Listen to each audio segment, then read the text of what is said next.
And for the final major dollar pairs, we've got USD Swiss, USD Yen, and USD CAD. Starting off with USD Swiss on the daily time frame, we can see we've had our break of structure, and that's our swing range.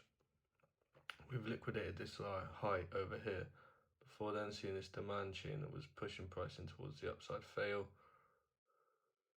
creating a nice area of supply, which then made another area of supply, which we should be looking for shorts to start targeting these lows over here. If we move down now onto the 4-hour time frame, we can see we've had our break of structuring towards the downside with the demand zone failed, followed by another break of structuring towards the downside. So this is our current swing range, and we've come up, we've liquidated, we've retraced past the 50%, and then we've seen this demand zone fail, creating this area of supply. So we would expect to push pricing towards the downside. What I don't like is that we didn't get a close below this low. If we move down onto the 1-hour time frame,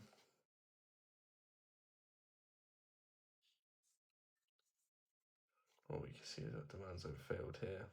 We had our break of structuring towards the downside. We then did see a break of structuring towards the downside on the 1-hour time frame. So what you could be looking for now for any positions is a liquidation of these highs. See that structure shifting towards the downside, then you can start positioning yourself in some shorts.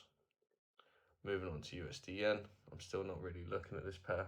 We're in this strong supply zone, which liquidated this high when at the 160 level, so I believe intervention is going to happen at any point and drive pricing towards the downside.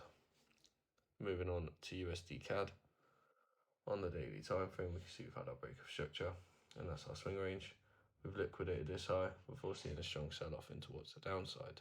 However, if we go down onto the 4-hour time frame, we are technically swing bullish, as you can see here. We've had our break of structure, and that's our swing range. We've then come down and liquidated most of the available liquidity within this overall impulse before seeing this supply chain that was pushing pricing towards the downside fail and begin pushing pricing towards the upside. If we go down onto the 1-hour time frame, what we can see is we still have demand pushing price in towards the upside. However, on Friday, it did fail, creating an area of supply now that could push price in towards the downside. However, as long as there's no peace deal, I do expect this to just continue pushing upwards and maybe view this as a liquidity swipe.